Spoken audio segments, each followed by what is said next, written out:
اعوذ باللہ من الشیطان الرجیم بسم اللہ الرحمن الرحیم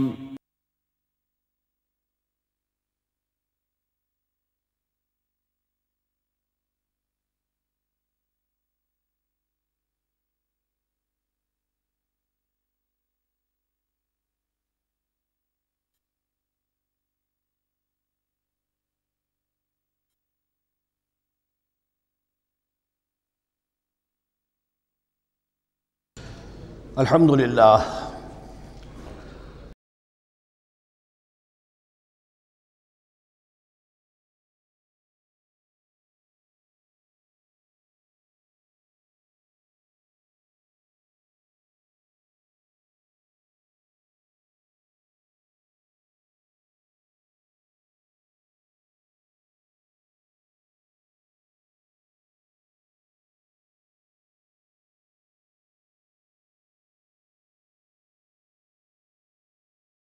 حج اشہر معلومات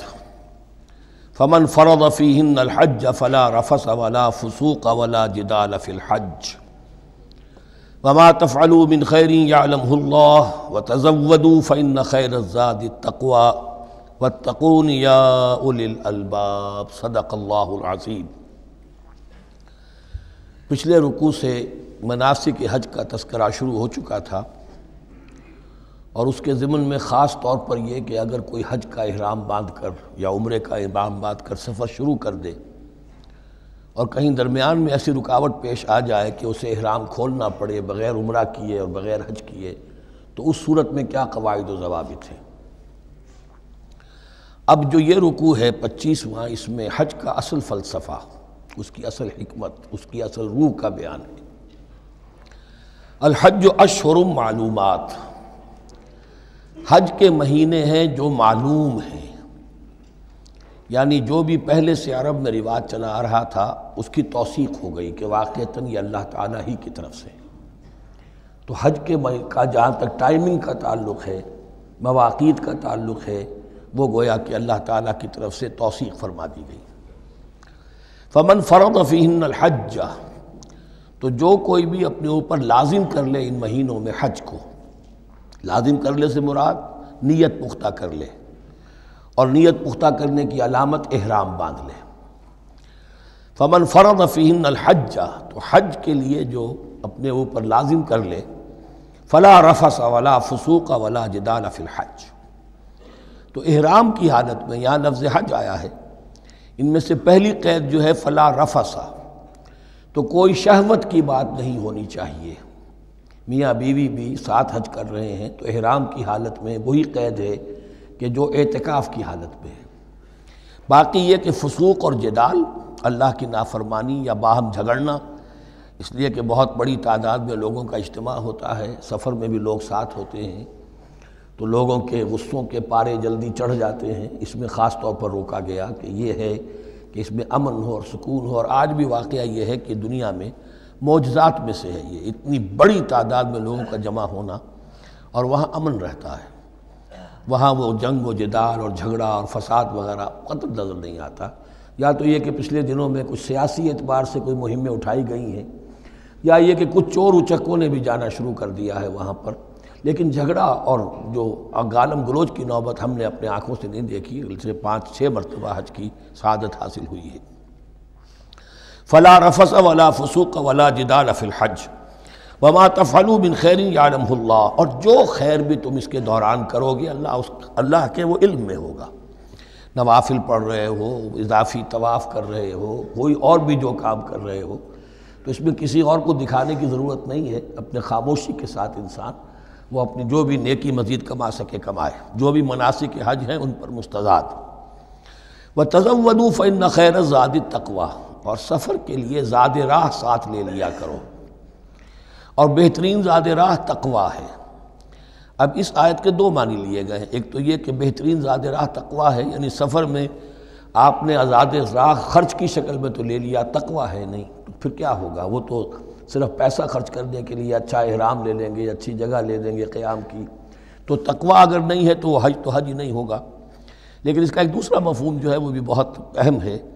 کہ اگر انسان خود اپنا زاد راہ ساتھ نہ لے تو پھر وہاں مانگنا پڑتا ہے۔ تو تقویٰ سے مراد یہاں ہے سوال سے بچنا۔ بہتر یہ ہے کہ زاد راہ لے کر چلو، اور یہ کہ اس کے لیے تمہیں کسی کے سامنے سائل نہ بننا پڑے۔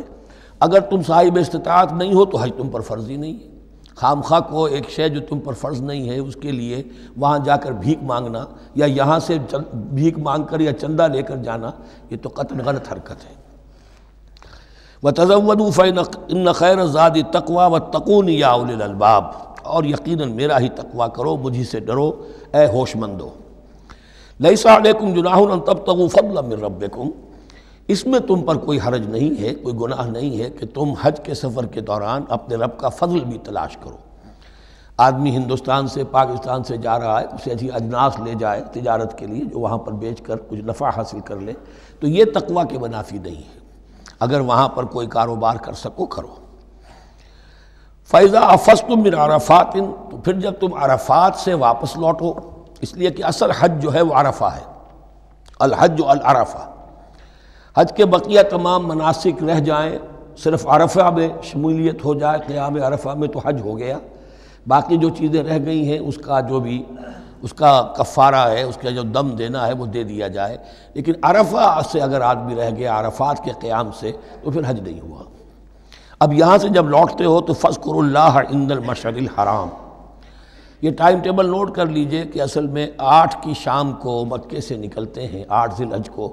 اور رات منی میں گزارتے ہیں۔ پھر 9 کا دن ہے اصل یوم عرفہ، 9 ذی الحج۔ صبح کو نکلتے ہیں، قافلے چلتے ہیں، اور کہیں دوپہر تک، اور دوپہر سے بھی ہو سکتا ہے تاخیر ہو جائے، لیکن کوشش ہوتی ہے کہ ظہر سے پہلے پہنچ جایا جائے۔ لیکن ظہر اور عصر دونوں ملا کر پڑھ لی جائیں عرفات میں داخل ہونے سے پہلے۔ اسی لیے جو مسجد ہے عرفات کے میدان سے ملحق وہ عرفے کے اندر شامل نہیں ہے، وہ اس کی حدود سے باہر ہے۔ تو اصلی اس کا افضل یہی ہے کہ ظہر اور عصر ملا کر وہاں پڑھی جائیں، اور اس کے بعد سے غروب آفتاب تک قیام ہے، وہ عرفات کا قیام ہے، اس میں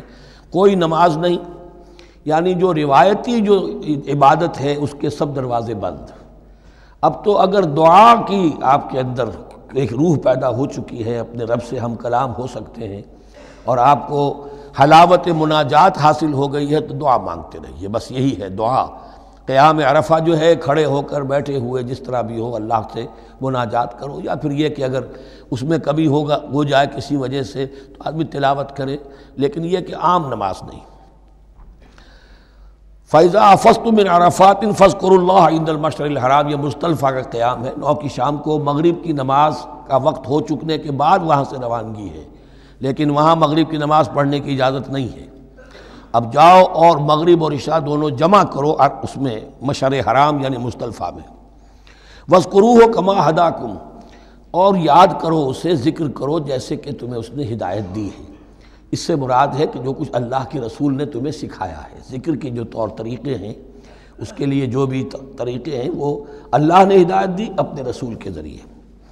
وَإِن كُنتُم مِّن قَبْلِهِ لَمِنَ الضَّالِّينَ، اور یقیناً اس سے پہلے تو تم گمراہ لوگوں میں سے تھے، تمہیں معلوم نہیں تھا، حج کی شکل باقی رہ گئی تھی، اس کی روح ختم ہو گئی تھی، اس کے مناسک میں بھی تم نے رد و بدل کر دیا تھا، وہ آگے آ رہا ہے۔ ثم افیضوا من حیث افاض الناس، پھر پلٹو وہیں سے جہاں سے کہ سب لوگ پلٹتے ہیں۔ قریش نے یہ کہا تھا کہ ہماری خاص حیثیت ہے کہ ہم تو منی ہی میں مقیم رہیں گے، باہر سے آنے والے لوگ عرفات جائیں اور عرفات سے پھر واپس لوٹیں، یہ سارے مناسک ہمارے لیے نہیں ہیں، ہم تو مکے والے ہیں اور ہماری شان یہ ہے کہ ہم عرفات نہیں جائیں گے، منی ہی میں قیام رہے گا۔ یہاں بتایا گیا کہ یہ تم نے غلط بات ایجاد کر لی ہے۔ ثم افیضوا من حیث افاض الناس، جہاں سے سب لوگ لوٹتے ہیں یعنی میدان عرفہ سے، وہیں سے لوٹیں۔ واستغفر اللہ، اللہ سے استغفار کرتے رہو، ان اللہ غفور رحیم، یقینا اللہ بخشنے والا رحم فرمانے والا ہے۔ فَإِذَا قَضَيْتُم مَّنَاسِكَكُمْ، اور جب تم اپنے یہ مناسک ادا کر لو، پورے کر لو، فاذکروا اللہ کذکرکم آباءکم، تو اب اللہ کا ذکر کرو جیسے کہ تم اپنے آباء و اجداد کا ذکر کرتے رہے ہو، جس شد و مد کے ساتھ۔ وہاں یہ ہو گیا تھا کہ پھر منی میں جب یہ ٹھہرتے تھے تو اپنے آباء و اجداد کے قصیدے بیان کیے جا رہے ہیں، جیسے ہمارے ہاں ہوتا ہے، جو دیہاتی لوگ ہوتے ہیں، راجپوت لوگ ہوتے ہیں، ان کے میراثی ہوتے ہیں، اسی طرح وہاں شعراء ہوتے تھے قبائل کے، وہ ان قبیلوں کی مدح بیان کرتے تھے، ان کے بڑے بزرگوں کی، اسلاف کی جو ہے عظمت بیان کرتے تھے۔ اللہ کا ذکر ختم ہو چکا تھا، فرمایا جس شد و مد کے ساتھ تم اپنے آباء و اجداد کا ذکر کرتے رہے اب اسی شد و مد کے ساتھ، بلکہ او اشد ذکرا، بلکہ اس سے بھی زیادہ شد و مد کے ساتھ اب اللہ کا ذکر کرو۔ فَمِنَ النَّاسِ مَن يَقُولُ رَبَّنَا آتِنَا فِي الدُّنْيَا وَمَا لَهُ فِي الْآخِرَةِ مِنْ خَلَاقٍ، لوگوں میں سے وہ بھی ہیں جو یہی کہتے رہتے ہیں رب ہمیں دے دے دنیا ہی میں، ایسے لوگوں کے لیے آخرت میں کوئی حصہ نہیں ہے۔ یعنی وہاں پہنچ کر بھی ساری دعائیں ان کی دنیاوی چیزوں کے لیے ہیں، مال کے لیے، اولاد کے لیے، ترقی کے لیے، اور دنیا کی جو بھی چیزیں ہیں، اپنی کوئی مشکلات ہیں ان کے رفع کرنے کے لیے، چونکہ ان کے دلوں میں دنیا بسی ہوئی ہے۔ اشربوا فی قلوبہم الدنیا، ان کے دلوں میں جیسے بنی اسرائیل کے دلوں میں بچڑے کا تقدس ملا دیا گیا تھا اور محبت، اسی طرح ہمارے دلوں میں دنیا کی محبت ہے، تو وہاں جا کر بھی دنیا ہی کی دعائیں ہیں۔ فَمِنَ النَّاسِ مَن يَقُولُ رَبَّنَا آتِنَا فِي الدُّنْيَا وَمَا لَهُ فِي الْآخِرَةِ مِنْ خَلَاقٍ، ظاہر بات ہے ایسے لوگوں کے لیے پھر آخرت میں کوئی حصہ نہیں ہے۔ وَمِنْهُم مَن يَقُولُ، اور ان میں سے وہ بھی ہیں جو یہ کہتے ہیں ربنا آتنا فی الدنیا حسنۃ وفی الآخرۃ حسنۃ وقنا عذاب النار، پروردگار ہمیں اس دنیا میں بھی خیر عطا فرما اور آخرت کا بھی خیر عطا فرما اور ہمیں بچا لے آگ کے عذاب سے۔ اب دنیا کا خیر جو ہے سب سے بڑا وہ ایمان ہے، ہدایت ہے۔ دنیا کا کوئی خیر نہیں ہے جب تک کہ اس کے ساتھ ہدایت اور ایمان نہ ہو۔ تو سب سے پہلے انسان ایمان طلب کرے، پھر اس کے ساتھ اللہ تعالیٰ دنیا میں کشادگی دے دے، رزق میں بھی کشائش دے دے تو ٹھیک ہے، کوئی بری بات نہیں، اچھی بات ہے۔ لیکن یہ کہ اصل شے کیا ہے؟ ایمان اور استقامت۔ اولئک لہم نصیب مما کسبوا، یہاں یہ لفظ بہت اہم ہے، ان کے لیے حصہ ہوگا اس میں سے جو انہوں نے کمایا۔ محض یہ دعا کرنے سے یہ دعا جو ہے یہ کافی نہیں ہو جائے گی۔ اول تو یہ نوٹ کر لیجئے یہی وہ دعا ہے جو یعنی رکن یمانی سے لے کر جو بھی ہر چکر ہوتا ہے اس کا طواف کا، تو رکن یمانی سے لے کر حجر اسود تک کا جو دورہ ہے اس میں یہ دعا مانگی جاتی ہے، ربنا آتنا فی الدنیا حسنۃ وفی الآخرۃ حسنۃ وقنا عذاب النار۔ اولئک لہم نصیب مما کسبوا، ان کے لیے حصہ ہے اس میں سے جو انہوں نے کمایا۔ اچھا، اس میں سے جو انہوں نے کمایا، اس میں سے کیوں؟ وہ تو سارا ملنا چاہیے، لیکن بندے کو ڈرتا رہنا چاہیے کہ ممکن ہے اس میں سے کسی مسئلے میں میری نیت میں کوئی فساد آ گیا ہو، ممکن ہے اس میں سے میرے کسی عمل کے اندر کوئی کمی رہ گئی ہو، کوئی کوتاہی رہ گئی ہو۔ اس لیے یہ نہ سمجھ لے کہ جو بھی کچھ کیا ہے اس کا اجر لازماً ملے گا۔ مما کسبوا، جو انہوں نے کمایا ہے اس میں خلوص ہے، اس میں بے ریائی ہے، اس میں تمام جو بھی اس کے آداب اور شرائط ہیں ملحوظ رکھے گئے ہیں، تو ان کو اس کا حصہ ملے گا۔ واللہ سریع الحساب، اور اللہ تعالیٰ کو حساب چکانے میں دیر نہیں لگتی، بہت جلدی حساب کر لے گا۔ اب تو ہمارے سامنے نقشے موجود ہیں، کمپیوٹرز ہیں، کتنی جلدی حساب ہو جاتا ہے، تو اللہ کے ہاں تو پتہ نہیں کیسا سپر کمپیوٹر ہوگا کہ اسے حساب نکالنے میں دیر نہیں لگے گی۔ وَاذْكُرُوا اللَّهَ فِي أَيَّامٍ مَّعْدُودَاتٍ، اور ذکر کرو اللہ کا گنتی کے چند دنوں میں۔ یہ لفظ یہاں پر پھر آ گیا ہے اس بات کی وضاحت کے لیے جو میں نے عرض کیا تھا کہ ابتدائی جو حکم تھا روزے کا، ایام معدودات، وہ 3 دن کے روزے تھے، اس لیے کہ یہاں بھی معدودات کا لفظ آیا ہے، فی ایام معدودات، اور سب کو معلوم ہے یہ 3 دن ہیں، 11ویں 12ویں 13ویں تاریخ جو ہے ذی الحج کی، کہ پھر یوم نحر کے بعد 3 دن یہاں پر قیام ہے، مبیت ہے، تو وہ 3 دن ہے ایام معدودات۔ فمن تعجل فی یومین، تو جو کوئی 2 دن ہی میں جلدی سے واپس آ جائے فلا اثم علیہ، یعنی 3 دن پورے نہیں کرتا، 2 دن ہی میں واپسی کو اختیار کر لیتا تو کوئی گناہ اس پر نہیں ہے۔ ومن تأخر، اور جو پیچھے رہے یعنی 3 دن کی مقدار پوری کر لے فلا اثم علیہ لمن اتقی، تو اس پر بھی کوئی گناہ نہیں، لیکن شرط ہے تقوی۔ جو 2 دن میں چلا گیا تقوی تھا تو بھی اللہ تعالیٰ کے ہاں اس کا اجر محفوظ ہے، جو 3 دن رہا تقوی ہے، تیسرے دن اس نے کچھ اور ہی حرکتیں نہ شروع کر دی ہوں، جی اکتایا ہوا ہے اور طبیعت کے اندر جو ہے وہ ٹھہراؤ نہیں ہے، تو وہ تیسرا دن اس کے لیے کوئی خاص مفید نہیں ثابت ہوگا۔ لیکن یہ کہ اصل شے جو ہے اللہ کے ہاں جو چیز کے شرط لازم ہے قبولیت کے لیے وہ تقوی ہے۔ لمن اتقی واتقوا اللہ واعلموا انکم الیہ تحشرون، اور اللہ کا تقوی اختیار کرو اور یہ مستحضر رکھو اپنے ذہن میں کہ تمہیں اسی کی جانب جمع کر دیا جائے گا، تم سب کے سب ہانک کر لے جاؤ گے اسی کی جناب میں۔ وَمِنَ النَّاسِ مَن يُعْجِبُكَ قَوْلُهُ فِي الْحَيَاةِ الدُّنْيَا، اب یہ منافقین میں سے ایک گروہ کا خاص ایک تذکرہ ہو رہا ہے۔ ایک منافق تو ہوتے تھے کہ جو عام ہیں، ان کی زبانوں پر بھی نفاق واضح طور پر ظاہر ہو جاتا تھا، اور ایک قسم کے منافق وہ ہوتے تھے بڑے چاپلوس، چرب زبان، کہ ان کی گفتگو دیکھیے تو وہ تو بڑے مخلص ہیں اور بڑے ہی فداکار ہیں اور بڑے ہی آپ کے ساتھ ان کا تعلق جو ہے وہ نیک نیتی پر مبنی ہے، ان کی زبانیں جو ہیں معلوم ہوتا ہے کہ اس میں تو سب گھی شکر گھلا ہوا ہے، لیکن یہ کہ ان کا کردار انتہائی خراب ہوتا ہے، اور پھر وہ جب واپس جاتے ہیں باتیں کرنے کے بعد یا باتیں بنانے کے بعد تو ان کا کردار جو ہے وہ فساد پر مبنی ہوتا ہے۔ وَمِنَ النَّاسِ مَن يُعْجِبُكَ قَوْلُهُ فِي الْحَيَاةِ الدُّنْيَا، اور لوگوں میں سے ایسے بھی ہیں جن کی باتیں تمہیں بڑی اچھی لگتی ہیں دنیا کی زندگی میں، وَيُشْهِدُ اللَّهَ عَلَى مَا فِي قَلْبِهِ، اور وہ اللہ کو بھی گواہ ٹھہراتا رہتا ہے، میں جو کچھ کہہ رہا ہوں اللہ جانتا ہے، میں خلوص سے کہہ رہا ہوں، میں بالکل اپنی نیک نیتی سے کہہ رہا ہوں، اللہ جانتا ہے۔ وَهُوَ أَلَدُّ الْخِصَامِ، حالانکہ فی الواقع وہ دشمن ہے بہت سخت، الد بہت شدید، اور خصام خصم دشمن کے لیے آتا ہے۔ وَإِذَا تَوَلَّى، جب وہ پیٹھ موڑتے جاتا ہے، سعى فِي الْأَرْضِ، اب وہ زمین میں جو بھاگ دوڑ کرتا ہے، لِيُفْسِدَ فِيهَا، اس میں فساد مچائے، وَيُهْلِكَ الْحَرْثَ وَالنَّسْلَ، اور ہلاک کرے، کہیں کسی کی کھیتی جلا دی، کہیں کسی کا کوئی جانور جو ہے وہ ختم کر دیا، مار دیا۔ وَاللَّهُ لَا يُحِبُّ الْفَسَادَ، اللہ تعالیٰ کو فساد بالکل پسند نہیں ہے۔ وَإِذَا قِيلَ لَهُ اتَّقِ اللَّهَ، جب ایسے شخص سے کہا جاتا ہے کہ تو اللہ کا خوف کرو، اللہ سے ڈرو، تم باتیں ایسی کرتے ہو، عمل تمہارا یہ ہو رہا ہے، سوچو تو صحیح۔ اخذت العزت بالاسم، تو اس کو اپنی عزت نفس، جھوٹی عزت نفس گناہ پر اور جما دیتی ہے۔ ایک شخص وہ ہوتا ہے جس سے خطا ہو گئی، غلطی ہو گئی، اس نے اپنی خطا تسلیم کر لی تو اصلاح کر لے گا۔ ایک وہ ہے کہ جو کیسے مان لوں میری غلطی ہے، اس کی جھوٹی انا جو ہے اور جو اس کی جھوٹی عزت نفس ہے وہ اسے اور گناہ کے اوپر چپکا دیتی ہے۔ اخذت العزت بالاسم، اس کو اور اس پر جامد کر دیتی ہے۔ فحسبہ جہنم، تو اس کے لیے تو اب کافی ہے جہنم ہی۔ وَلَبِئْسَ الْمِہَادُ، اور یقیناً وہ بہت برا ٹھکانہ ہے۔ روایات میں آتا ہے کہ ایک شخص خاص تھا، اخنس ابن شریق، اس کا یہ کردار ہے، لیکن یہ کہ یہ تو یوں سمجھیے کہ شان نزول کے اعتبار سے یہ بات ٹھیک ہے، اور یہ کہ تعویل خاص میں اس کو بھی سامنے رکھیں گے، لیکن یہ وہی ہے، کردار ہے، یہ کردار ہر جگہ آپ کو ملے گا۔ اصل میں کردار کو پہچاننا چاہیے اور اس کے حوالے سے اللہ تعالیٰ سے ہدایت طلب کرنی چاہیے کہ اس کردار سے اللہ تعالیٰ ہمیں اپنی حفظ ایمان میں رکھے۔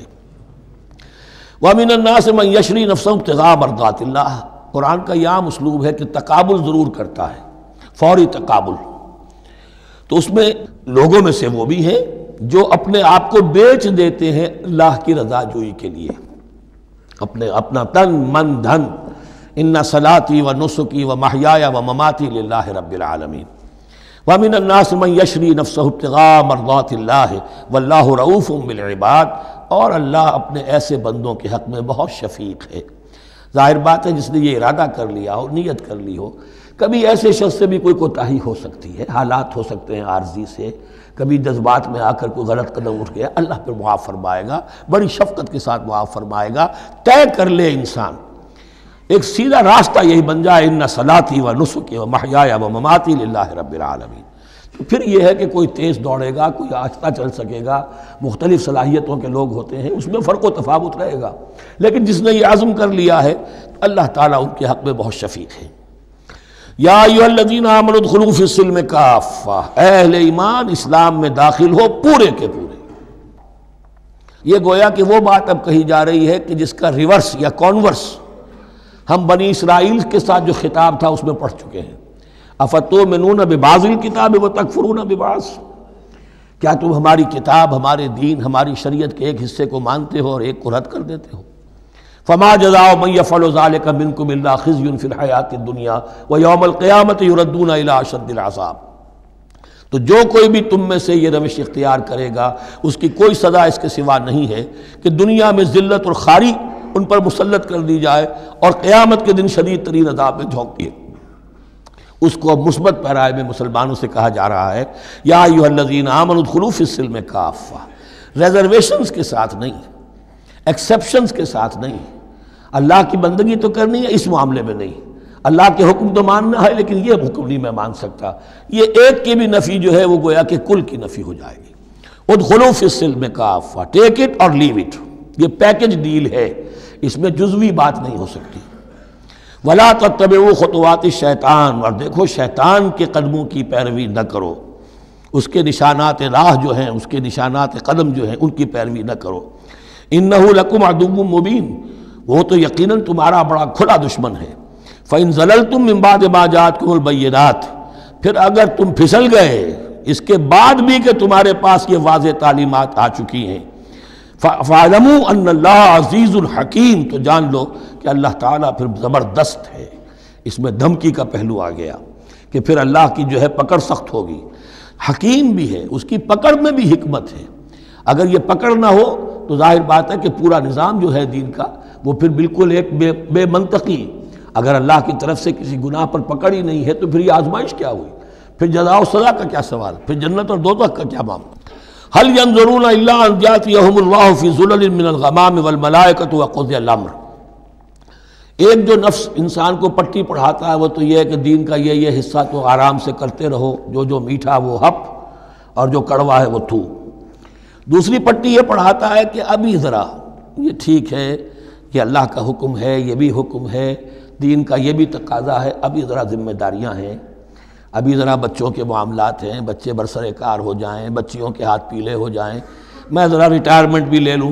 تو پھر یہ مکان بنا لوں، پھر میں اپنے آپ کو دین کے لیے پھر خالص کر لوں گا، دین کے لیے پھر میں وہی کام کروں گا۔ یہ سب سے بڑا دھوکہ ہے، وہ وقت کبھی نہیں آتا۔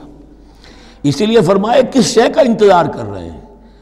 هل ينظرون الا ياتيهم الله في ظلل من الغمام، کہ اللہ تعالیٰ آ جائے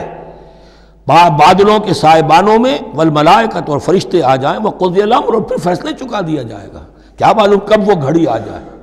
یہ مہلت عمر تو اچانک ختم ہو سکتی ہے، پوری دنیا کی قیامت بھی جب آئے گی اچانک آئے گی، اور ہر شخص کی ذاتی قیامت تو اس کے سر کے اوپر تلوار کی طرح لٹکی ہوئی ہے کہ من مات فقط قامت قیامتہ، جو مر گیا اس کی قیامت تو آ گئی۔ کیا تمہارے پاس گارنٹی ہے یہ سارے کام کرو گے تب تک زندہ رہو گے اور پھر بھی تمہارے جسم میں کوئی توانائی، کوئی رمق باقی رہ جائے گی کہ دین کا کوئی کام کر سکو؟ تو جان لو تم کس چیز کا انتظار کر رہے ہو سکتا ہے اچانک اللہ کی طرف سے مہلت ختم ہو جائے، سٹاپ رائٹنگ، 3 گھنٹے ہو گئے، بس اب جو لکھ لیا، اب آگے تمہارے پاس مہلت نہیں ہے۔ وَإِلَى اللَّهِ تُرْجَعُ الْأُمُورُ، اور یقیناً تمام معاملات اللہ ہی کی طرف لوٹا دیے جائیں گے۔ سل بنی اسرائیل کم آتیناہم من آیۃ بینہ، اے مسلمانوں پوچھ لو بنی اسرائیل سے ہم نے انہیں کتنی روشن نشانیاں دیں، یعنی دیکھو تم بھی کہیں انہی کے راستے پر نہ چلنا، جیسا کہ حضور نے فرمایا تھا لَتَتَّبِعُنَّ سُنَنَ مَن قَبْلِكُمْ، تم لازماً پیروی کرو گے اور چلو گے انہی کے نقوش پا پر۔ سل بنی اسرائیل کم آتیناہم من آیۃ بینہ ومن یبدل نعمت اللہ من بعد ما جاءتہ فإن اللہ شدید العقاب، لیکن جو شخص اللہ کی اس نعمت جو اس کے پاس آ گئی ہے اس میں تبدیلی کرتا ہے، اس میں تحریف کرتا ہے، یا اس میں تحریف کرتا ہے یا اپنے آپ کو بدل لیتا ہے، من بعد ما جاءت ہو، اس کے بعد کہ وہ نعمت اس کے پاس آ گئی، فإن اللہ شدید العقاب، تو یہ جان لو اللہ پھر سزا دینے میں بھی سخت ہے۔ اس کی مثال وہی رکھیے کہ 2 مرتبہ فرمایا یا بنی اسرائیل اذکروا نعمتی التی انعمت علیکم وانی فضلتکم علی العالم، لیکن انہی سے کہا گیا ضربت علیہم الذلۃ والمسکنۃ وباؤوا بغضب من اللہ، اور یہ مضمون بھی دوبارہ پھر آ جائے گا سورہ آل عمران میں۔ زین للذین کفروا الحیاۃ الدنیا، ان کافروں کے لیے دنیا کی زندگی جو ہے بڑی مزین کر دی گئی ہے، ان کے نگاہوں میں کھب گئی ہے، یہاں کی چمک دمک ہے، شان و شوکت ہے، لمبی لمبی کاریں ہوں، چمکیلی نئے ماڈل کی، بڑی اونچی اونچی بلڈنگیں ہوں، حویلیاں ہوں، اعلیٰ کوٹھیاں ہوں، اب یہ ساری چیزیں کس کو اچھی نہیں لگتی، لیکن یہ کہ کفار کے دلوں میں ان کی محبت اتنی پل جاتی ہے کہ پھر کوئی اچھی بات ان کے کوئی زندگی میں نہیں رہتی، نہ کوئی اچھی بات اثر کرتی ہے۔ اہل ایمان کو بھی اگر ایمان کے ساتھ یہ نعمتیں ملیں، قل من حرم زینۃ اللہ التی اخرج لعبادہ والطیبات من الرزق، کو اچھا کھانا، اچھا پینا، اچھا پہننا کو حرام نہیں ہے، کو اللہ نے کس کو لوگوں کے لیے ممنوع نہیں کیا، لیکن دین کے تقاضے ادا کر کے، اللہ کا حق ادا کر کے اور حلال سے کما کر، تب کوئی حرج نہیں۔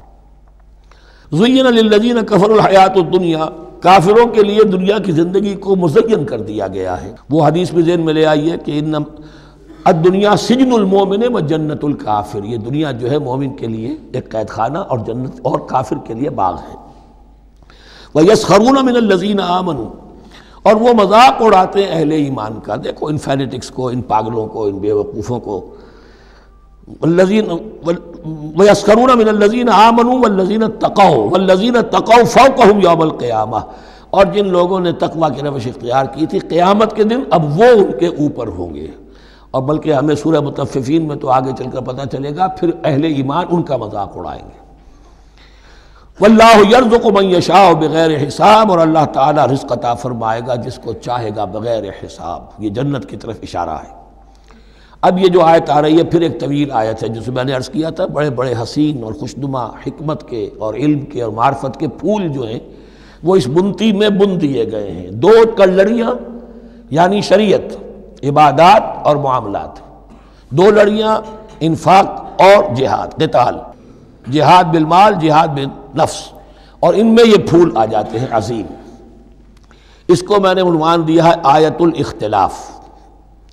آیت الآیات، آیت البر، اور یہ آیت الاختلاف۔ اختلاف کیوں ہوتا رہا ہے؟ اور یہ بہت اہم ہے اس لیے کہ جو وحدت ادیان کا فلسفہ دنیا میں کچھ لوگوں کی طرف سے پیش ہوتا ہے اس کا ایک حصہ صحیح ہے اور ایک حصہ غلط ہے۔ صحیح کون سا ہے، غلط کون سا ہے، وہ اس حدیث، اس آیت سے معلوم ہوگا۔ کان الناس امۃ واحدۃ، اس میں کوئی شک نہیں، پہلے تو انسان سب کے سب ایک امت تھے، حضرت آدم کی نسل، حضرت آدم نبی ہیں تو امت تو ایک ہی تھی، جب تک کہ ان کے اندر گمراہی پیدا نہیں ہوئی، اختلافات نہیں ہوئی، شیطان نے کچھ لوگوں کو نہیں ورغلایا، اس وقت تک تو کان الناس امۃ واحدہ، تمام انسان ایک ہی امت تھے۔ اب یہاں پہ سمجھ لیجئے کہ یہاں اس کے بعد ایک حرف محذوف ہے، ثم اختلفوا، پھر ان میں اختلافات ہوئے، فساد پیدا ہوا، کچھ لوگوں نے گمراہی کی روش اختیار کر لی۔ ایک بیٹا اگر حابیل تھا تو دوسرا قابیل بھی تھا۔ فبعث اللہ النبیین مبشرین ومنذرین، تو اب اللہ نے نبیوں کو بھیجنا شروع کیا جو بشارت دیتے تھے نیکوکاروں کو اور جو خبردار کرتے تھے غلط کاروں کو۔ وانزل معهم الکتاب بالحق لیحکم بین الناس فیما اختلفوا فیہ، اور اللہ نے ان کے ساتھ کتاب نازل فرمائی اپنی، تاکہ وہ حق کے ساتھ نازل فرمائی، تاکہ وہ فیصلہ کر دے لوگوں کے مابین ان امور میں جن میں انہوں نے اختلاف کیا تھا۔ وَمَا اخْتَلَفَ فِيهِ إِلَّا الَّذِينَ أُوتُوهُ مِن بَعْدِ مَا جَاءَتْهُمُ الْبَيِّنَاتُ بَغْيًا بَيْنَهُمْ، اور پھر جو اختلاف کیا ان میں سے تو نہیں کیا اختلاف کرنے والوں نے مگر جن کو کہ وہ کتاب دی جا چکی تھی، ہدایت دی جا چکی تھی، من بعد ما جاءتهم البینات، اور اس کا سبب کیا تھا؟ بغیم بینہم، یہ لفظ میں نے پہلے بھی نوٹ کروایا تھا، بغیم بینہم، دی ارج ٹو ڈومینیٹ، زدم زدہ، سارا فساد دنیا میں جو ہوتا ہے دی ارج ٹو ڈومینیٹ، آدمی جو ہے میں اس کی بات کیوں مانوں، یہ کیوں نہ میری مانے، یہ ہے کہ جس میں جو بھی سربراہی اور بالادستی حاصل کرنے کی جو ایک انسان کے اندر ایک ہے امنگ ہے، یہ امنگ رکھی گئی ہے انسان میں، جہاں انسان کے اندر اچھے میلانات رکھے گئے، برے بھی رکھے گئے، نفس بھی تو انسان ہی میں ہے، اس لیے کہ انہی کی درمیان حق و باطل کی کشمکش چلتی ہے انسان کے باطن میں، حق و باطل کی ایک کشاکش انسان کے باطن میں چلتی ہے، ایک خارج میں چلتی ہے۔ تو فرمایا پھر ہم نے اپنے رسول بھیجنے شروع کیے، فبعث اللہ النبیین مبشرین ومنذرین وانزل معهم الکتاب بالحق لیحکم بین الناس فیما اختلفوا فیہ وما اختلف فیہ الا الذین اوتوہ من بعد ما جاءتهم البینات بغیا بینہم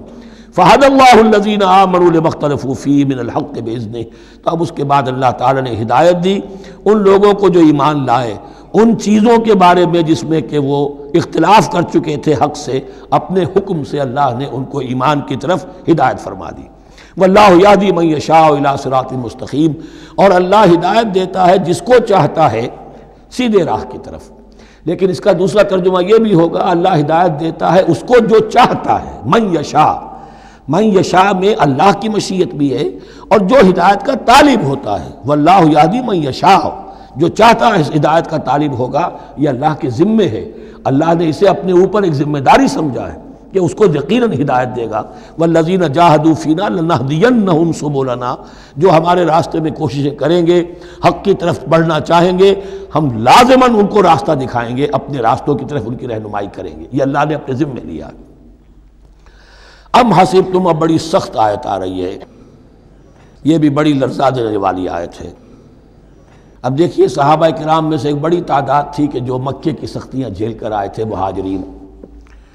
ان کے لیے تو اب جو بھی مراحل آئندہ آنے والے تھے وہ کوئی ایسے ثقیل نہیں تھے، ایسے مشکل نہیں تھے۔ وہ سختیاں تو وہاں نہیں انہوں نے جھیلنی تھی کہ جو کہ مکے میں مہاجرین نے جھیلی تھی، تو اب ان سے ہے خاص طور پر روئے سخن، اگرچہ خطاب عام ہے، اور یہ قرآن مجید میں عام طور پر آپ کو ملے گا کہ الفاظ عام ہیں، لیکن آپ اگر دیکھیں گے تو روئے سخن کسی خاص طبقے کی طرف ہے، تو یہاں در حقیقت ان کو بتایا جا رہا ہے۔ ام حسبتم ان تدخلوا الجنہ،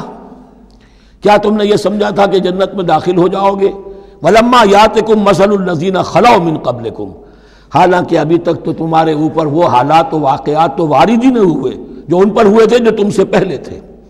مستہم الباساء، انہیں آ لیا، پہنچی ان کو سختی بھوک کی، والضراء اور تکالیف،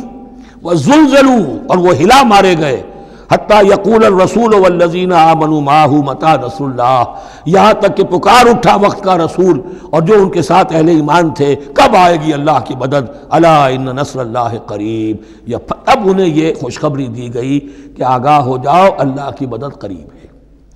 یعنی اللہ آزماتا ہے، یہ وہی بات ہے جو اس سے پہلے آ چکی ہے 19ویں رکوع میں بالکل شروع میں،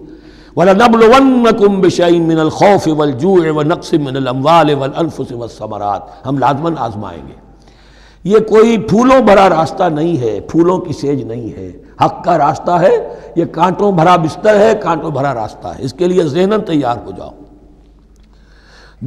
در رہے منزل لیلا کہ خطر ہاست بسے، شرط اول قدمی نفس کے مجنوں باشی، دیکھ سمجھ کر آؤ۔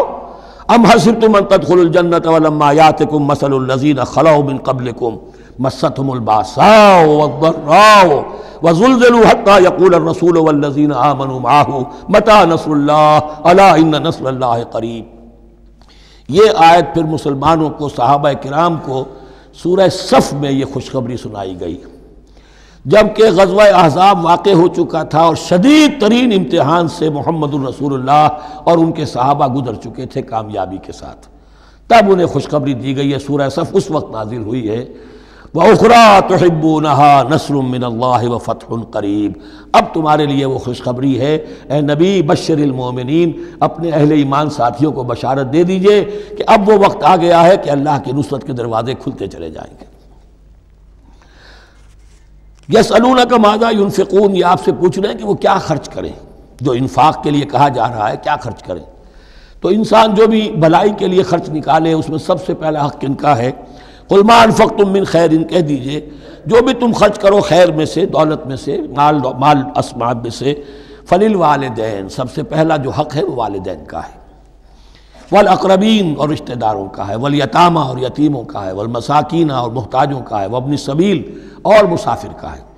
وما تفعلوا من خیر فإن اللہ بہ علیم، اور جو بھی خیر تم کماؤ گے، جو کام بھی اچھا کرو گے، جان لو وہ اللہ کے علم میں ہے۔ یہ ضرورت نہیں ہے کہ دنیا واقف ہو اس سے، تمہیں اگر اجر اللہ سے لینا ہے تو اللہ تو رات کے اندھیرے میں بھی دیکھ رہا ہے، اور تمہارے داہنے ہاتھ نے جو کچھ دیا ہے بائیں کو پتہ نہیں چلا تو اللہ کو تو پھر بھی پتہ چل گیا۔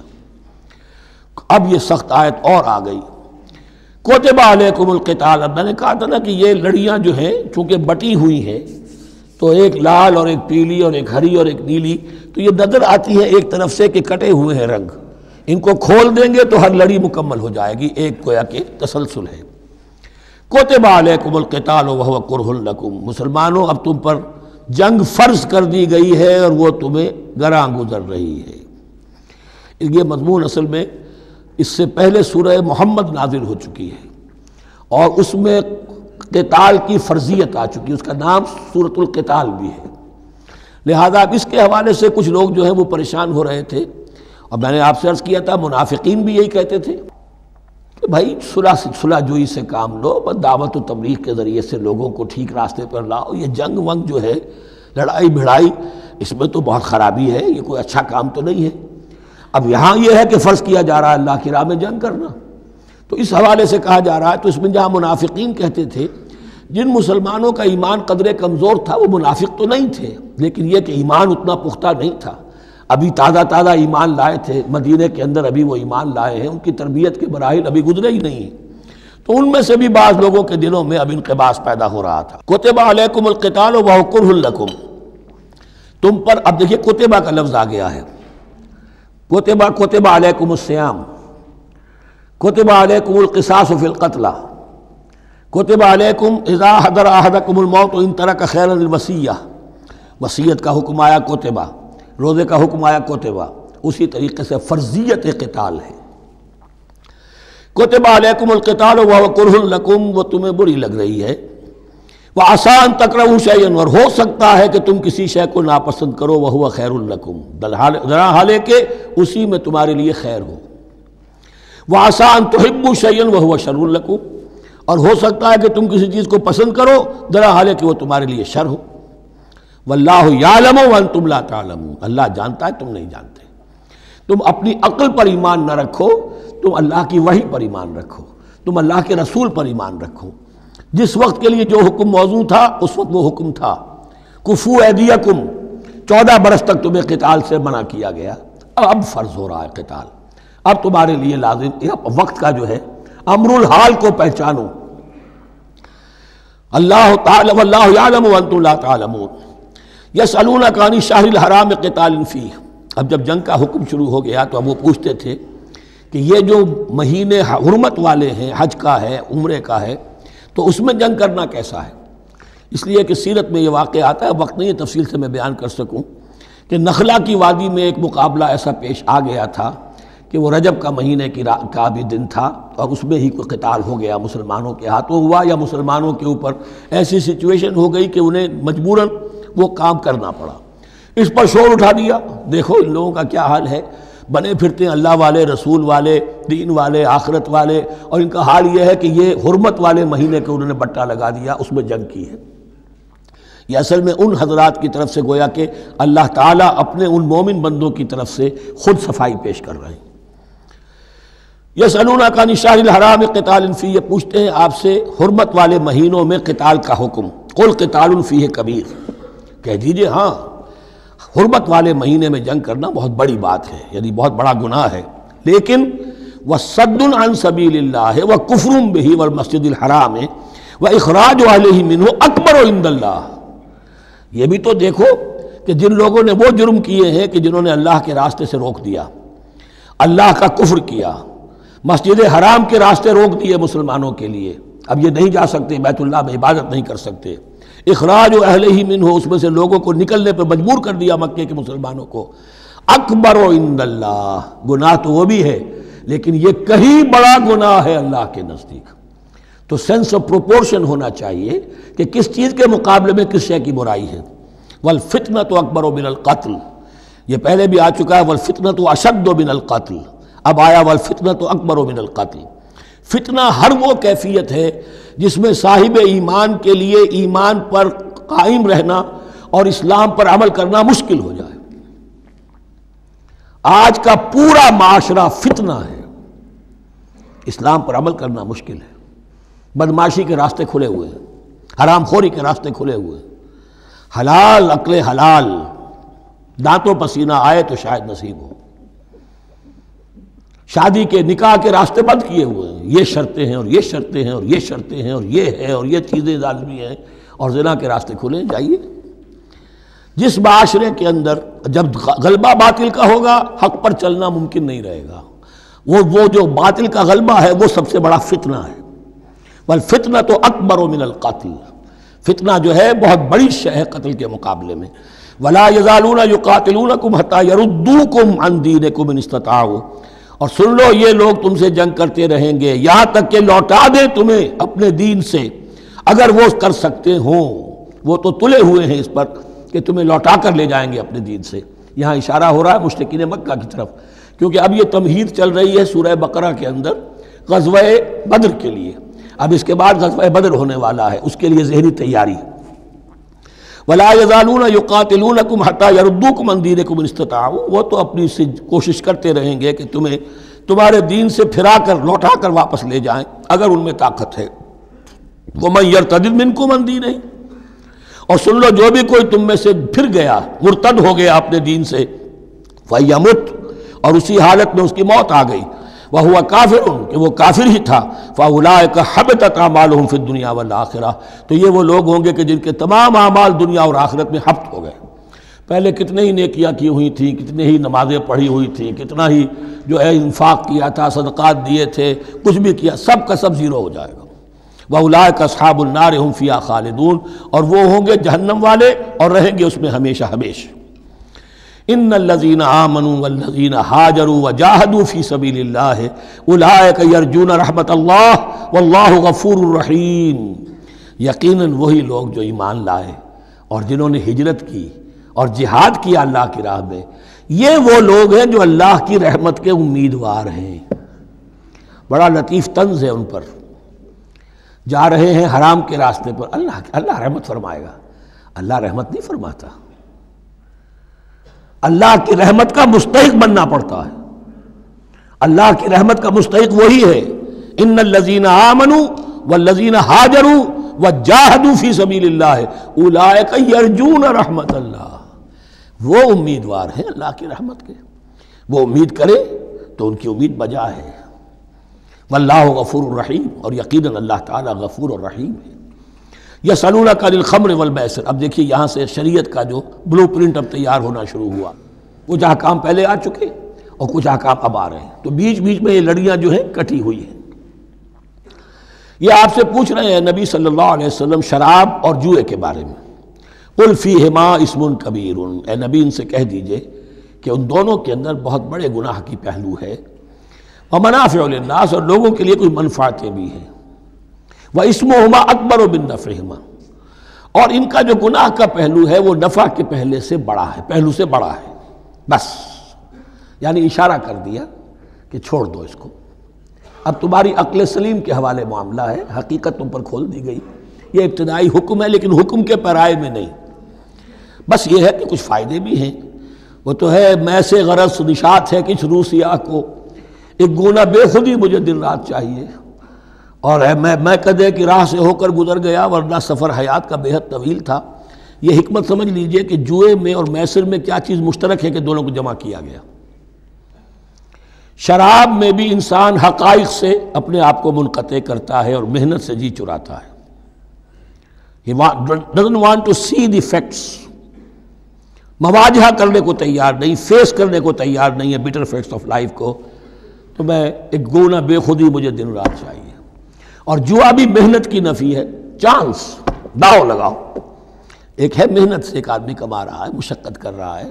کھوکھا ہے یا کوئی چھابڑی لے کے جا رہا ہے یا کچھ اور کام ریڑھی چلا رہا ہے، وہ اپنی کوئی کمائی کر رہا ہے، اور ایک یہ داؤ لگاؤ، داؤ سے کمانا، چانس پر کمانا، یہ بھی محنت کی نفی ہے۔ تو یہ دونوں کے اندر اصل میں علت ایک ہی ہے۔ یسألونک عن الخمر والمیسر قل فیہما اسم کبیر ومنافع للناس واسمہما اکبر من نفعہما ویسألونک ماذا ينفقون قل العفو، اور یہ پوچھتے ہیں کتنا خرچ کریں، انفقوا انفقوا انفقوا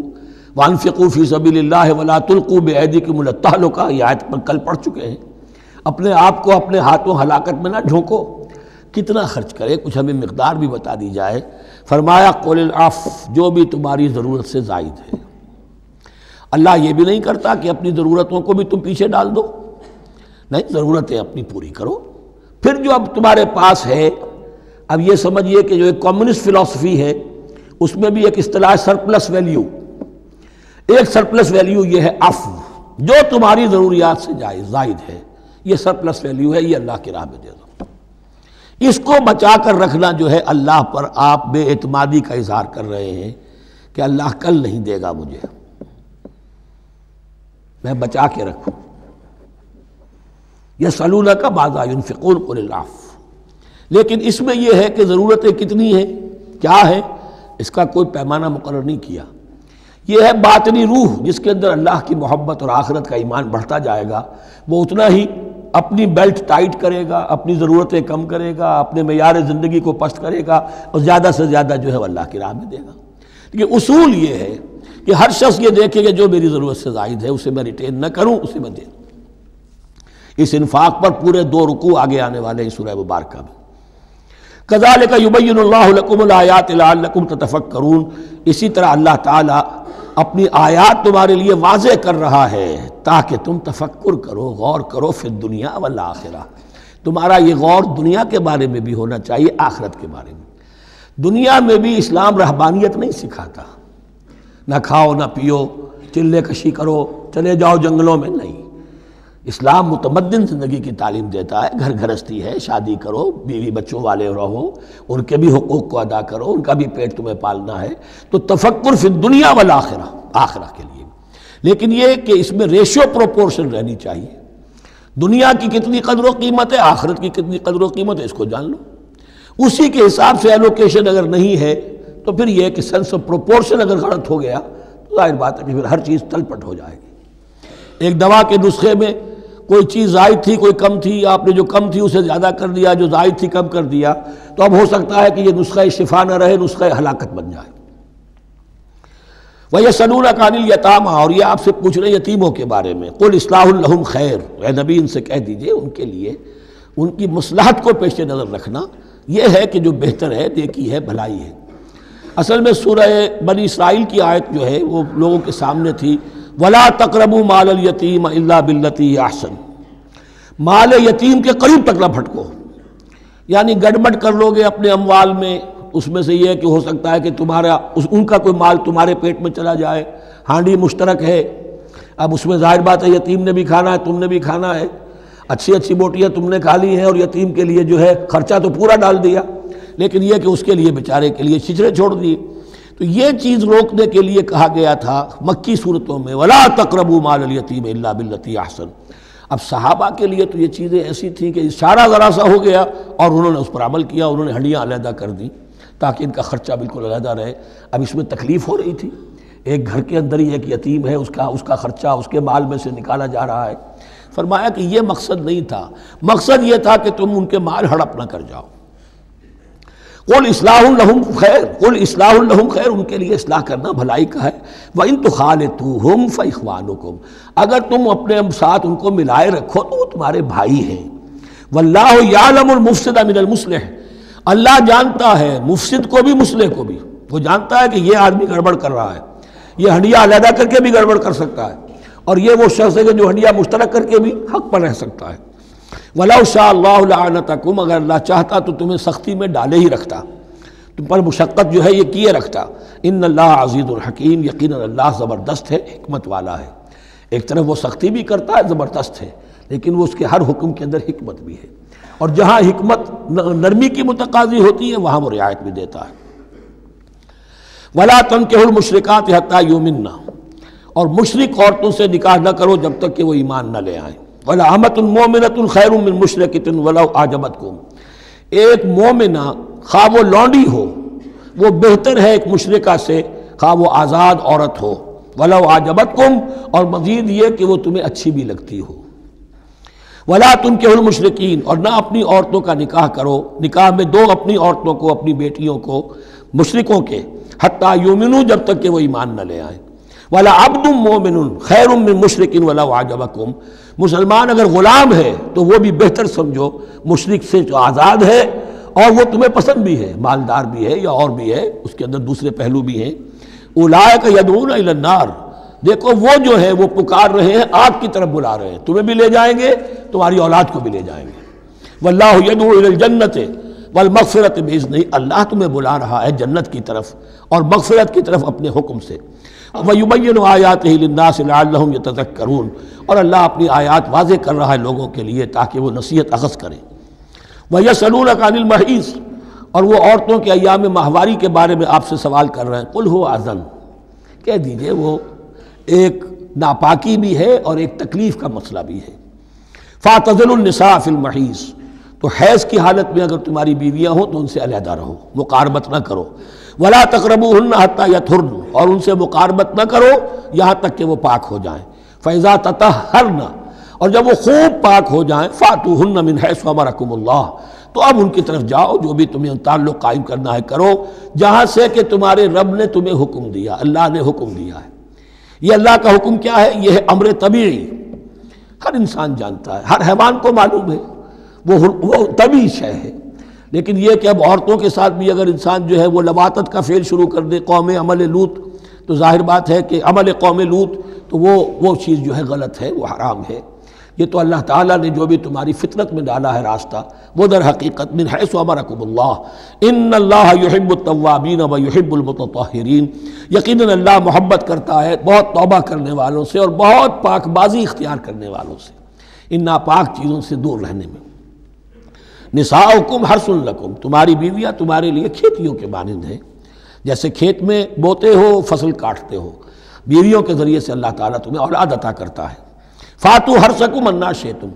تو جو بھی کھیتی والی جگہ ہے ادھر تم جاؤ جدھر سے چاہو، یعنی اس میں یہ ہے کہ کوئی رکاوٹ نہیں ہے، وہ داہنی طرف سے بائیں طرف سے جدھر سے بھی ہو، لیکن ہو وہ فرج کے اندر، وہ مقد کے اندر معاملہ نہ ہو۔ فاتو حرثکم انا شئتم وقدموا لانفسکم، اور اپنے آگے کے لیے سامان کرو، یعنی اپنی اولاد۔ انسان جو ہے بڑھاپے کے لیے اس کا ایسٹ بنتی ہے اس کی اولاد۔ آج تو دنیا اولاد سے بھاگتی ہے، لیکن ایک زمانے میں تو اولاد جو ہے وہ عصائے پیری شمار ہوتی تھی۔ وقدموا لانفسکم واتقوا اللہ واعلموا انکم ملاقوہ، اور اللہ سے کا تقوی اختیار کرو۔ ابھی آپ دیکھیں گے کہ جو حکم بھی شریعت کا آئے گا بار بار تکرار کے ساتھ جو ہے اس میں جو تقوی کا ذکر بار بار آئے گا، کہ ایک قانون ہے اس کی قانونیت ہے، ایک ہے تقوی۔ قانون کی لاکھ پیروی کی جا رہی ہو تقوی نہ ہو تو وہ قانون جو ہے وہ مذاق بن جائے گا، تماشا بن جائے گا۔ اس کے بعد مثالیں آئیں گی ابھی۔ واتقوا اللہ واعلموا انکم ملاقوہ، اور اللہ کا تقوی اختیار کرو اور جان لو تمہیں اس سے مل کر رہنا ہے، حاضر ہونا ہے اس کے جناب میں۔ وبشر المؤمنین، اور اے نبی اہل ایمان کو بشارت دے دیجئے۔ ولا تجعلوا اللہ عرضۃ لایمانکم، ایک اور حکم آ گیا، اللہ تعالیٰ کا نام جو ہے وہ تختہ مشق نہ بنا لو اپنی قسموں کے لیے۔ قسم کھا بیٹھا میں تو اللہ کی قسم کھا بیٹھا ہوں، اب یہ قسم کھا بیٹھا اس لیے میں یہ کام نہیں کر سکتا، چاہے وہ نیکی کا کام تھا۔ کسی وقت غصے میں آدمی آ کر قسم کھا بیٹھتا ہے۔ حضرت ابو بکر صدیق نے بھی قسم کھا لی تھی۔ مستح ان کا ایک ایسا تھا مسلمان غریب کہ جس کی وہ مدد کیا کرتے تھے، لیکن مستح بھی جب حضرت عائشہ پر تہمت میں ملوث ہو گیا تو حضرت ابو بکر نے قسم کھا لی کہ یہ بدبخت جس کی میں سرپرستی کرتا رہا یہ بھی میری بیٹی پر تہمت لگانے میں شامل ہو گیا، اب میں اس کی کبھی مدد نہیں کروں گا۔ یہ سورہ نور میں آئے گا، ان سے کہا گیا نہیں ایسا نہ کرو، تم اپنے نیکی کے دروازے کو کیوں بند کرتے ہو؟ قسم کھا لی، قسم کو کھول دو، کفارہ دے۔ وَلَا تَجْعَلُوا اللَّهَ عُرْضَةً لِأَيْمَانِكُمْ أَن تَبَرُّوا وَتَتَّقُوا، نیکی کا کام کرنے سے، تقوی کے کام سے رکنے کے لیے قسم کھا لینا۔ وَتُصْلِحُوا بَيْنَ النَّاسِ، اور اس سے کہ لوگوں کے مابین مصالحت کرو۔ اب آپ نے کسی دو بھائیوں کے درمیان جھگڑا تھا، مصالحت کی کوشش کی، آپ کی بات نہیں مانی گئی، اب اللہ کی قسم ہے صاحب اب میں آپ کے معاملے میں دخل نہیں دوں گا، اب میں تو قسم کھا بیٹھا۔ نہیں بھائی، اصلاح بین الناس جو ہے، اصلاح ذات البین، یہ کرتے رہو، اور ایسی قسم کھائی ہے اس کا کفارہ دے دو۔ واللہ سمیع علیم، اور اللہ تعالیٰ سننے والا اور جاننے والا ہے۔ لا یؤاخذکم اللہ باللغو فی ایمانکم، اللہ تعالیٰ مؤاخذہ نہیں کرے گا تم سے جو تم بغیر مقصد کے، بغیر عزم اور ارادے کے قسم کھا بیٹھتے ہو۔ یہ عربوں کا رواج ہے، واللہ باللہ کے بغیر ان کا کوئی جملہ شروع ہی نہیں ہوتا،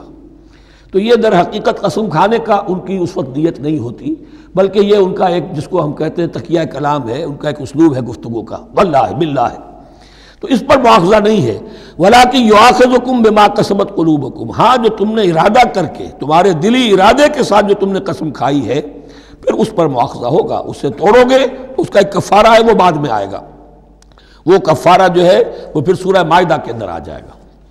میں نے عرض کیا تھا کہ یہ اصل میں سورہ بقرہ میں بلو پرنٹ آ رہا ہے شریعت اسلامی کا، اور اس کے جو اصل چیزیں ہیں وہ پوری تکمیلی احکام وہ پھر آخر میں آئیں گے، کچھ سورہ نساء میں، کچھ سورہ مائدہ میں۔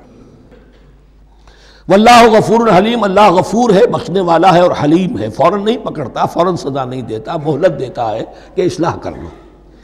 للذین یولون من نسائہم تربص اربعۃ اشہر، اب یہ بھی ایک قسم کھا لی جاتی تھی کہ کسی وقت کسی مرد نے، کسی شوہر نے قسم کھا لی اب میں اپنی بیوی کے قریب نہیں جاؤں گا، ناراض ہو گئے، غصہ آ گیا، میں تمہارے سے کوئی تعلق نہیں رکھوں گا،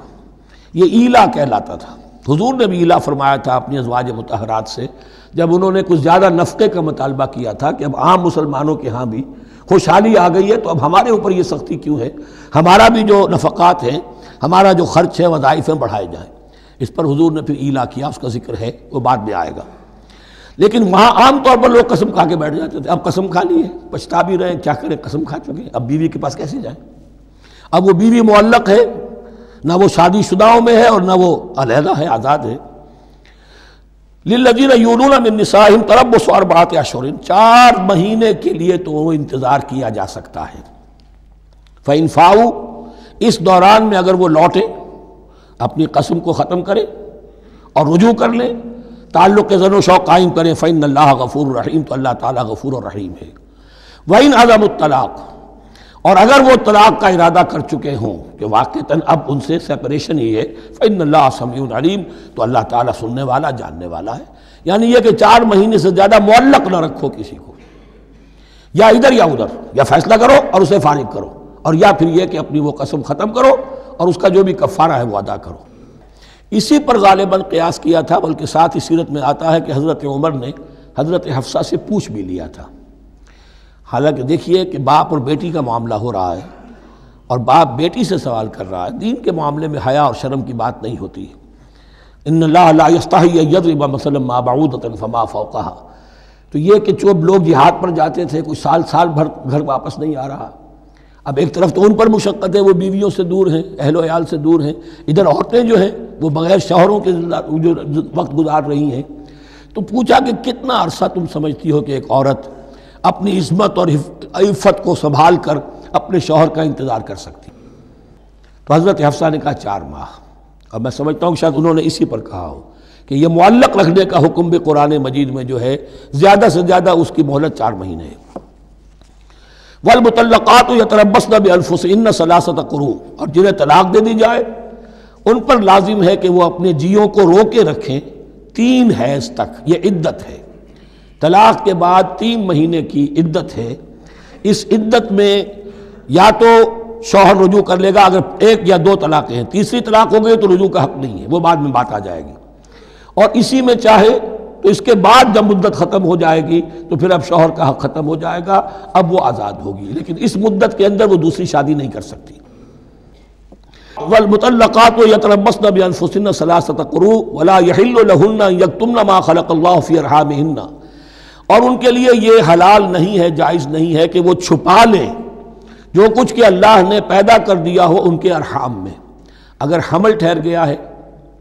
اور بیوی کو ڈر ہے کہ اب یہ شوہر تو طلاق دے دے گا، وہ اپنا حمل چھپا رہی ہے تاکہ پتہ ہی نہ چلے اس کو، کیونکہ وہ چاہے گی کہ بچہ میرے پاس رہے، بچہ بچی جو بھی ہو۔ ظاہر بات ہے کہ بچہ اور بچی جو ہے وہ ماں کے لیے تو جگر گوشہ ہے، اس کے جسم کا ٹکڑا ہے، اس کے جسم کا لوتھڑا ہے، تو وہ چھپانے کی ٹینڈنسی ہوتی ہے کہ وہ جھگڑا ہی نہ اٹھے۔ ولا يحل لهن ان يكتمن، ان کے لیے جائز نہیں ہے کہ وہ چھپائیں ما خلق اللہ فی ارحامہن، جو کچھ کے پیدا کر دیا ہے اللہ نے ان کے رحموں میں۔ ان کن یؤمن باللہ والیوم الاخر، اگر وہ فی الواقع ایمان رکھنے والی ہیں اللہ پر اور یوم آخر پر۔ وبعولتهن احق بردهن فی ذلک ان ارادوا اصلاحا، اور یہ جو عدت کی مدت ہے اس میں ان کے شوہروں کو حق حاصل ہے، زیادہ حقدار ہیں کہ انہیں لوٹا لیں، اسے رجعت کہتے ہیں، رجوع کیا جا سکتا ہے عدت کے اندر لیکن تیسری طلاق کے بعد نہیں۔ پہلی طلاق، دوسری طلاق، اس کے بعد دونوں میں جو عدت ہوگی اس میں رجوع کر سکتا ہے شوہر، اس کا اختیار ہے، بیوی کو نہ کہنے کا اختیار نہیں ہے کہ اب تم طلاق دے چکے ہو، اب میں تمہاری بات ماننے کو تیار نہیں ہوں، اس کا اسے حق نہیں ہے۔ اسے پھر وہ مرد کا جو حق ہے وَبَعُولَتُهُنَّ أَحَقُّ بِرَدِّهِنَّ، وہ زیادہ حقدار ہے کہ انہیں لوٹا لے، فی ذالک، اس مدت کے اندر ان ارادوا اصلاحا، اگر وہ واقعتاً اصلاح ہی چاہتے ہیں۔ وَلَهُنَّ مِثْلُ الَّذِي عَلَيْهِنَّ بِالْمَعْرُوفِ، اور ان کے لیے حقوق ہیں جو کہ مناسبت سے ہیں ان کی ذمہ داریوں کے۔ وَلِلرِّجَالِ عَلَيْهِنَّ دَرَجَةٌ، اور مردوں کو ان پر ایک درجہ فوقیت کا، ایک درجہ فضیلت کا، ایک درجہ حقوق کا حاصل ہے۔ واللہ عزیز الحکیم، اور اللہ تعالی زبردست ہے اور حکمت والا ہے۔ یہ آیت اصل میں اس زمانے میں بہت مس انٹرپریٹ ہوئی ہے اور بعض مترجمین نے بھی ترجمہ غلط کیا ہے، یعنی اس کا یہ ترجمہ کرنا لہن مثل الذی علیہن، ان کے بھی حقوق مردوں پر ویسے ہی ہیں جیسے مردوں کے حقوق ہیں ان پر، تو یہ تو مساوات ہو گئی، اور مساوات جو اسلامی شریعت میں مرد اور عورت کے درمیان، شوہر اور بیوی کے درمیان نہیں ہے۔ مراد کیا ہے؟ لام اور اعلیٰ کا جو استعمال ہوتا ہے عربی میں، لام کسی کے حق کے لیے اور اعلیٰ کسی کی ذمہ داری کے لیے۔ لہن، ان کے لیے حقوق ہیں، مثل الذی علیہن، جیسے کہ ان پر ذمہ داریاں ہیں۔ اللہ تعالیٰ نے جیسے ذمہ داری مرد پر ڈالی ہے ویسے حقوق اس کو دیے ہیں، جیسی ذمہ داری عورت پر ڈالی ہے اس کی مناسبت سے کورسپونڈنگلی پروپورشنیٹ جو ہے اس کو بھی حق دے دیے ہیں۔ اور اس بات کو کھول دیا، مساوات کہاں سے آئے گی؟ جب کہہ دیا وَلِلرِّجَالِ عَلَيْهِنَّ دَرَجَةٌ،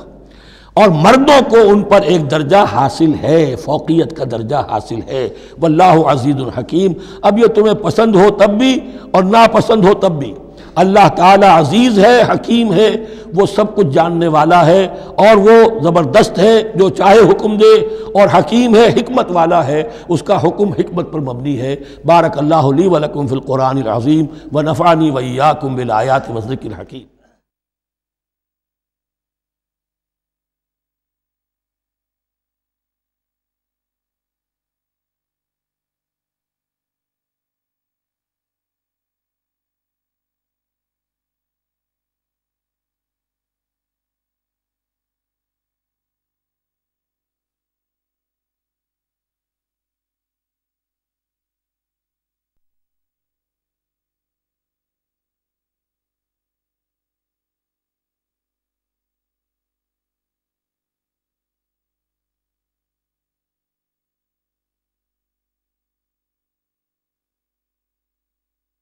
أعوذ بالله من الشيطان الرجيم. بسم الله الرحمن الرحيم.